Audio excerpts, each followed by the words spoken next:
Thakur ji. We have also the Honorable Minister for State for Information and Broadcasting, Fisheries, Animal Husbandry and Dairying, Dr. L. Murugan ji. May I welcome, my warm welcome to Honorable Ministers. After the briefing, we will take some questions relating to cabinet decisions only. Now, first, I will request Anurag Singh Thakur ji to brief on the decisions taken by the cabinet. Later, Ashwini Vaishnaw ji will make a brief PPT on railways related issues, and then brief other decisions also related to his own ministry. Over to Anurag Singh Thakur ji. नमस्कार। माननीय प्रधानमंत्री श्री नरेंद्र मोदी जी के नेतृत्व में आज केंद्रीय मंत्रिमंडल की बैठक हुई, जिसमें भारत के शहरों के लिए ग्रीन मोबिलिटी को मद्देनजर रखते हुए, पर्यावरण को ध्यान में रखते हुए, वर्तमान और भविष्य के ट्रांसपोर्टेशन के लिए एक बहुत महत्वपूर्ण निर्णय किया गया है, जो ministry of housing and urban affair से जुड़ा हुआ है। पीएम ई बस सेवा की मंजूरी दी गई है और पीएम ई बस सेवा पर 57,613 करोड़ रुपए खर्च किए जाएंगे। 10,000 बसें और ये 10,000 न्यू इलेक्ट्रिकल बसेस, 10,000 नई इलेक्ट्रिकल बसेस की सेवाएं उपलब्ध करवाई जाएंगी। देश भर के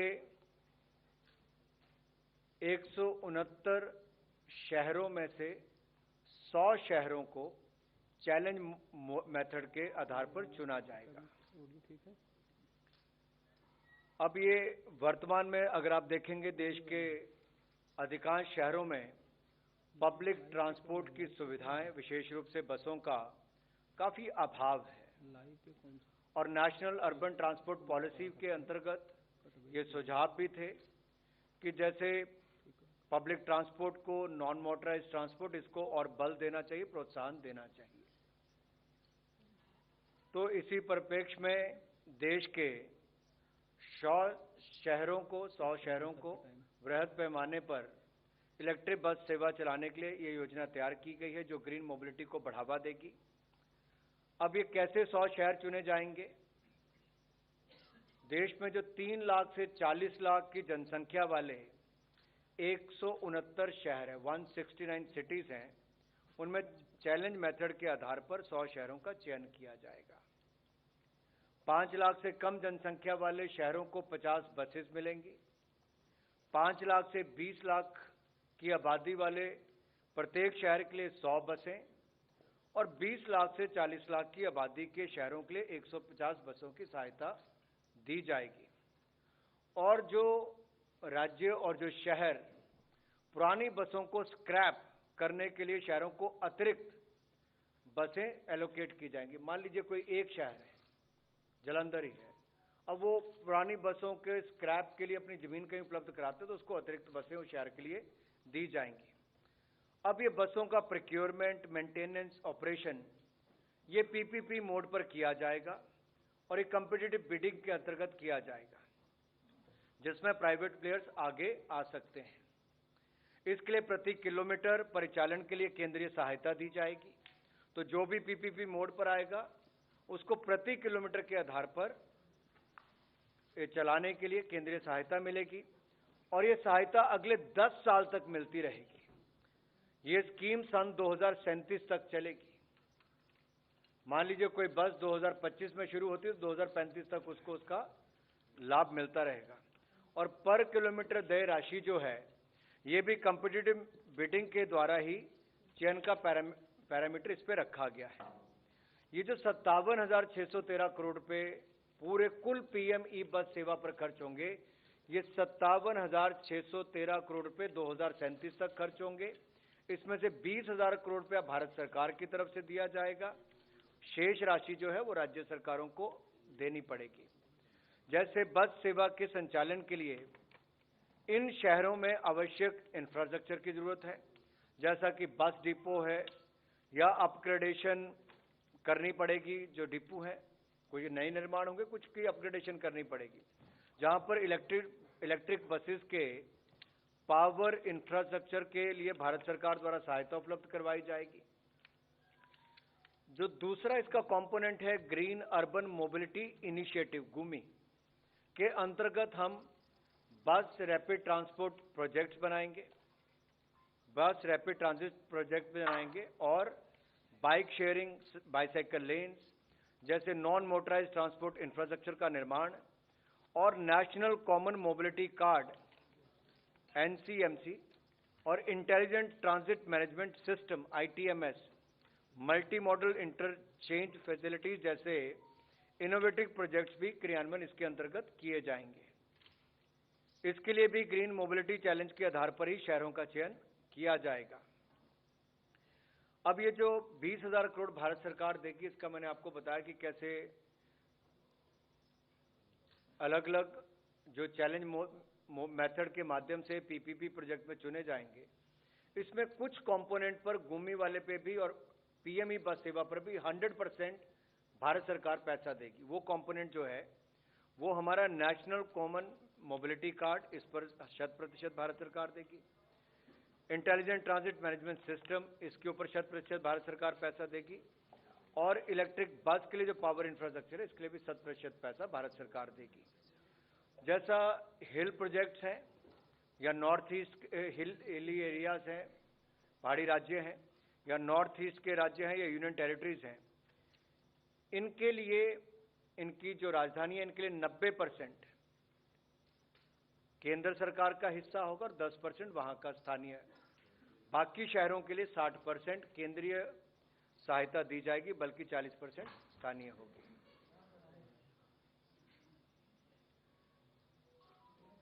इस योजना के क्रियान्वयन से देश के शहरों में सार्वजनिक परिवहन सेवा का विस्तार होगा, नागरिकों को ईज ऑफ लिविंग मिलेगा और ग्रीन मोबिलिटी को हमारे बल मिलेगा। और क्लाइमेट चेंज संबंधी जो हम इनिशिएटिव लेते हैं उसको भी एक भारत की एक और पहल इसमें देख सकते हैं आप। तो बार बार जब हमने बजट में भी कहा कि ग्रीन इन्वेस्टमेंट होगी, ग्रीन इनिशिएटिव्स होंगे, ग्रीन इकोनॉमी और ग्रीन जॉब्स, तो ग्रीन ग्रोथ उस दिशा में भी ये कदम बढ़ाया गया है। बाकी जो विषय हैं वो माननीय अश्विनी वैष्णव जी के विभागों से संबंधित हैं। मैं उनसे अनुरोध करता हूं कि उन विषयों पर विस्तार में अपनी बात रखें कि कैबिनेट में क्या क्या निर्णय हुए। धन्यवाद। धन्यवाद अनुराग जी। साथियों, देश में जिस तरह से वंचित, गरीब, गांवों में रहने वाले हमारे ऐसे वर्गों की मोदी जी ने आज तक हमेशा चिंता की है, उनके बारे में सोचा है, उनके लिए कई प्रकार की योजनाएं बनाई हैं, उसी कड़ी में आज एक बहुत ही महत्वपूर्ण योजना माननीय प्रधानमंत्री जी ने कैबिनेट में अप्रूव की है, वो है विश्वकर्मा योजना। विश्वकर्मा के माने हमारे ग्रामीण क्षेत्रों में, कस्बों में, छोटे शहरों में जो हम देखते हैं बहुत सारे ऐसे वर्ग हैं जो कि गुरु शिष्य परंपरा के तहत पीढ़ी दर पीढ़ी एक प्रकार से एक अपना एक बड़ा स्किल लेके उस काम को करते आए। जैसे कुम्हार हुए मिट्टी के काम, सुनार सोने का काम, लोहार लोहे का काम, सुथार लकड़ी का काम, चर्मकार चमड़े का काम, राजमिस्त्री घर बनाने का काम, बांस की टोकरी, झाड़ू, पारंपरिक खिलौने, माला, फूल सजाने वाले, धोबी, दर्जी, मछली का जाल बुनने वाले, नाव बनाने वाले, औजार बनाने वाले, ताले चाबी बनाने वाले, मूर्तिकार, इस तरह से बहुत सारी ऐसी चीजें हैं जो हमारी रूरल इकोनॉमी में, ट्रेडिशनल इकोनॉमी में जिसकी बहुत बड़ी वैल्यू है, ग्रामीण अर्थव्यवस्था में जिसकी एक आज भी बहुत इंपॉर्टेंट वैल्यू है। उस बड़े वर्ग को एक नया आयाम देने के लिए विश्वकर्मा योजना आज माननीय प्रधानमंत्री जी ने कैबिनेट में अप्रूव की है। आपको ध्यान होगा 15 अगस्त के भाषण में भी माननीय प्रधानमंत्री जी ने विश्वकर्मा योजना के बारे में एक संकेत दिया था और पिछले बजट में इसके बारे में घोषणा की गई थी। आज ये योजना अप्रूव हुई है। इस योजना के मुख्य बिंदु हैं, सबसे पहला स्किलिंग का सपोर्ट, किस तरह से स्किल्स बढ़े, नए प्रकार के टूल्स, नए प्रकार के डिजाइन कैपेबिलिटीज, नए प्रकार के जो मार्केट को एक्सेस करने के तरीके हो, उन सब चीजों पे ध्यान सबसे पहले। और इसमें भी बहुत ही एक अच्छी व्यवस्था है। 2 तरह के स्किल प्रोग्राम होंगे, बेसिक और एडवांस्ड स्किल। और स्किल लेने के दौरान 500 रुपये पर डे का स्टाइपेंड भी मिलेगा। फिर मॉडर्न टूल्स खरीदने के लिए 15,000 रुपीज तक का सपोर्ट मिलेगा। दूसरा हुआ बड़ा इसका एलिमेंट क्रेडिट सपोर्ट। हम सब जानते हैं वर्किंग कैपिटल एक बहुत बड़ा चैलेंज बन के आता है और एक्सपेंशन में और काम के करने में कैपिटल की बहुत जरूरत रहती है। तो हमारे विश्वकर्मा समाज के सभी साथियों को 1 लाख रुपए तक का लोन प्रोवाइड किया जाएगा, जो कि इंटरेस्ट सबवेंशन स्कीम के तहत मैक्सिमम 5% इंटरेस्ट रहेगा। बहुत ही अच्छी लिबरल टर्म्स एंड कंडीशंस इस पे रहेंगी। और ये फर्स्ट ट्रांच है, ये सक्सेसफुल डिप्लॉय करके अपने बिजनेस को बढ़ाए। उसके बाद में सेकेंड ट्रांच में 2 लाख रुपए का लोन क्रेडिट सपोर्ट रहेगा। तो इस तरह से एक ग्रामीण क्षेत्र में छोटा कारोबारी पारंपरिक तरीके से जो काम करता आया, उसको नए टूल्स, क्रेडिट सपोर्ट, नए स्किल्स और नया मार्केट सपोर्ट। किस तरह से मार्केटिंग सपोर्ट रहेगा? मार्केटिंग सपोर्ट में क्वालिटी सर्टिफिकेशन हो, ब्रांडिंग, ऑनलाइन मार्केट एक्सेस, इस तरह के, और साथ में बहुत सारे जो इनिशिएटिव्स लिए गए, जैसे 1 डिस्ट्रिक्ट 1 प्रोडक्ट से जोड़ना, या 1 स्टेशन 1 प्रोडक्ट जिसमें 800 स्टेशन पे ट्रेडिशनल हैंडीक्राफ्ट्स को जगह दी गई है, उससे जोड़ना, या फिर वोकल फॉर लोकल के कैंपेन में जोड़ना, स्किल इंडिया, डिजिटल इंडिया का समागम, इन सब प्रोग्राम्स के साथ इनको जोड़ा जाएगा। डिजिटल पेमेंट या डिजिटल ट्रांजैक्शन करे, उसके लिए भी साल में 1200 ट्रांजैक्शन तक के लिए इंसेंटिव मिलेगा, जो कि अब तक स्वनिधि कार्यक्रम में मिलता था। अब इस आप प्रोग्राम को देखो, ये प्रोग्राम मोदी जी की जो फिलॉसफी है, जो लोएस्ट इनकम के सेगमेंट्स हैं, जो ट्रेडिशनल काम करने वाले सेगमेंट्स हैं, जो ग्रामीण क्षेत्रों में, जो कि आज की मॉडर्न आपाधापी मॉडर्न इकोनॉमी में कहीं पीछे छूटते जाते हैं, उन सब के लिए एक एक करके कोई न कोई व्यवस्था बनती है। जैसे स्वनिधि स्कीम आई थी, आप सबको जान के आश्चर्य होगा और खुशी होगी, अब तक स्वनिधि में 42 लाख लाभार्थी रेड़ी, पटरी, खोमचे, सब्जी की छोटी सी दुकान लगा के जो बैठते हैं सड़क के किनारे, ऐसे देश भर के शहरों में 42 लाख लाभार्थियों को अब तक सपोर्ट दिया जा चुका है। और सपोर्ट की क्वांटम अगर आप जानोगे और भी अच्छा लगेगा, 70,000 करोड़ रुपीस का सपोर्ट अब तक दिया जा चुका है स्वनिधि के माध्यम से। इसी तरह से विश्वकर्मा के माध्यम से 30 लाख व्यक्तियों को, 30 लाख परिवारों को इसमें सपोर्ट मिलेगा। 30 lakh families will be supported under Vishwakarma योजना। एक परिवार से एक व्यक्ति को यह सपोर्ट मिलेगा। इसका इम्प्लीमेंटेशन बहुत ही एक सिंपल तरीके से किया जाएगा।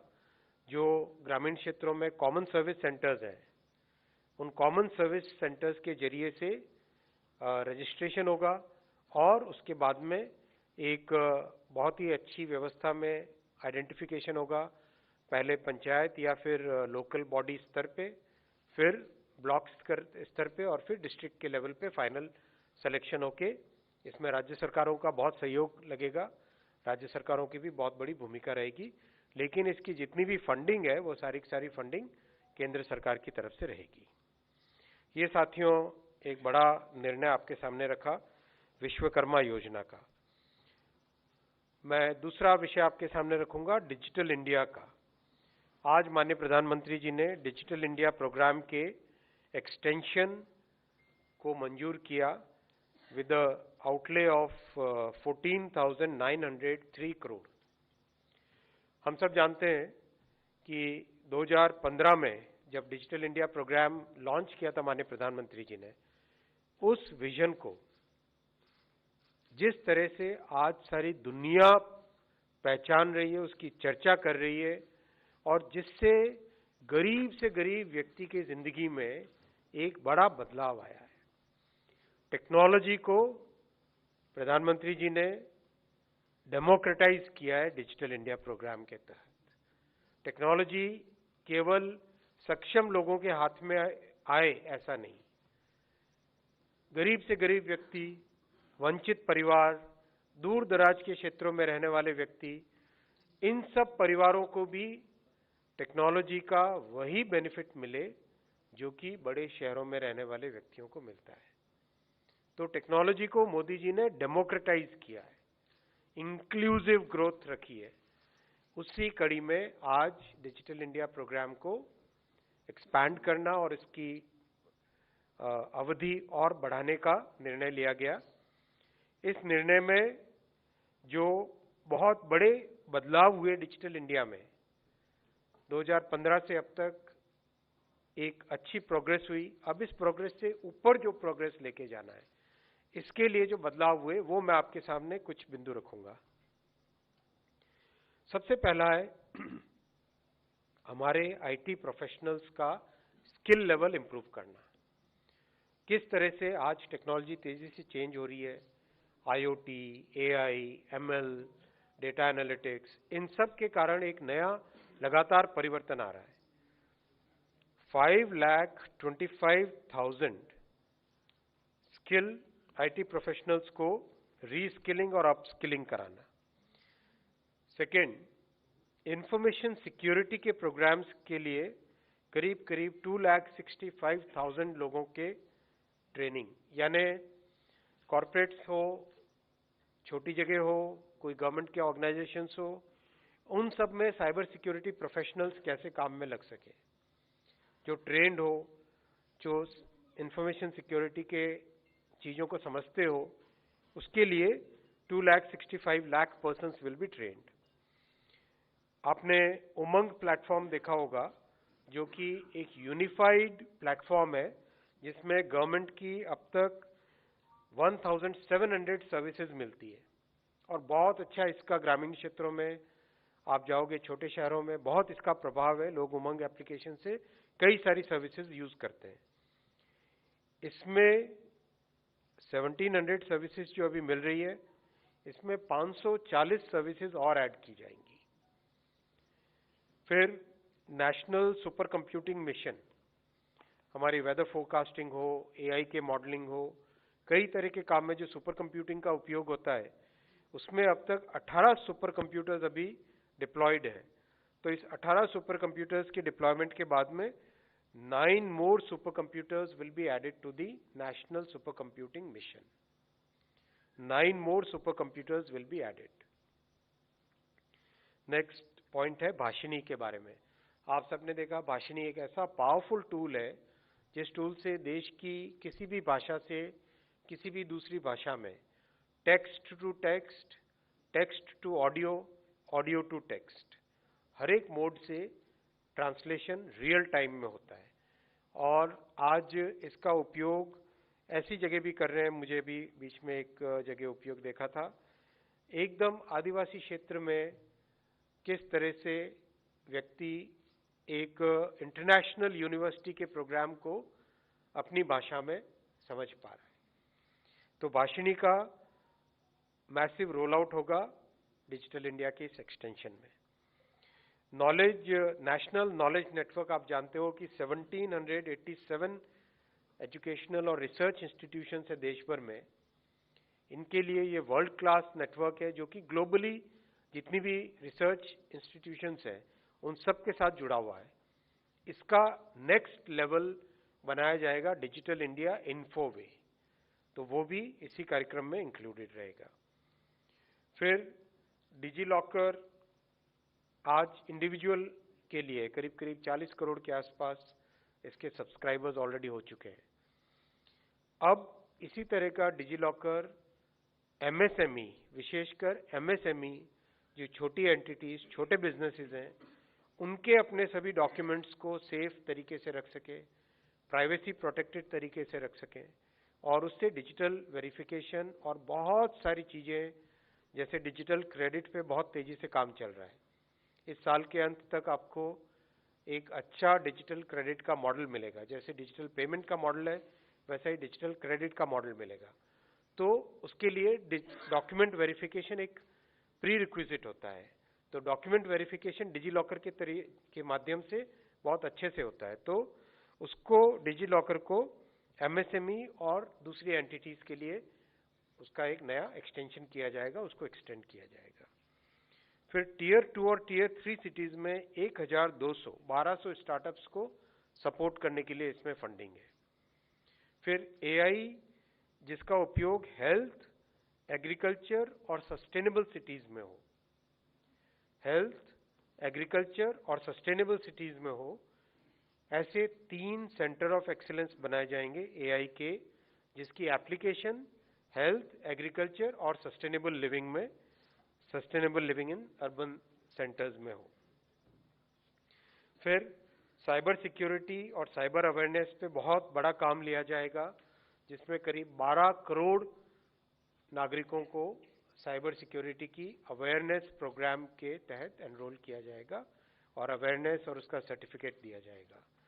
और साइबर सिक्योरिटी के लिए कई नए टूल्स जिसका डेवलपमेंट चल रहा है, उनको डिप्लॉय किया जाएगा, एक्सपैंड किया जाएगा। और सर्टिन जो कि आज एक बहुत ही इम्पोर्टेंट इंस्टीट्यूशन बन के निकला है, ग्लोबली एक्सेप्ट हुआ है, सर्टिन को जो कि साइबर फॉरेंसिक्स करता है, इमरजेंसी रिस्पांस करता है और साइबर डायग्नोसिस करता है, उसको मैसिव तरीके से एक्सपैंड किया जाएगा।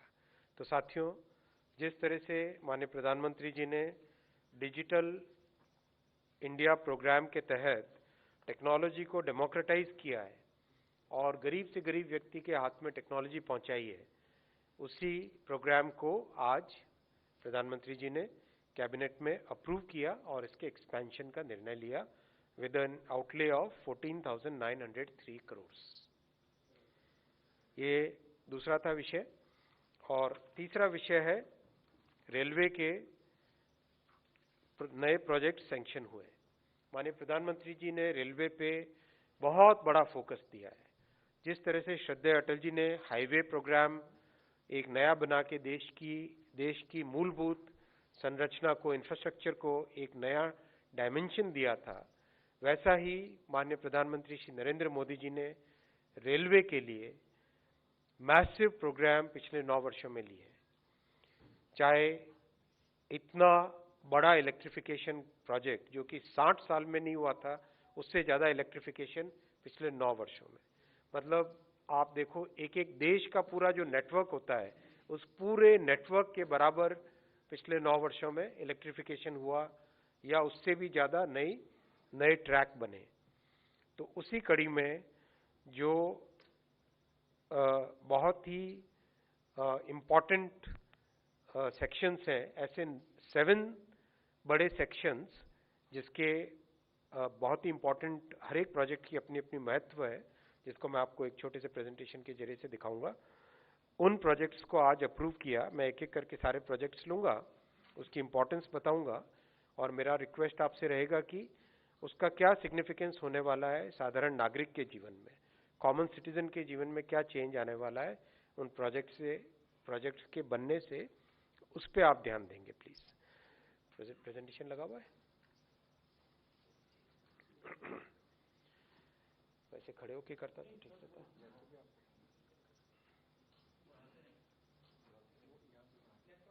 नहीं, वो तो ठीक है, स्क्रीन ये है, खड़े होने से ठीक रहता है।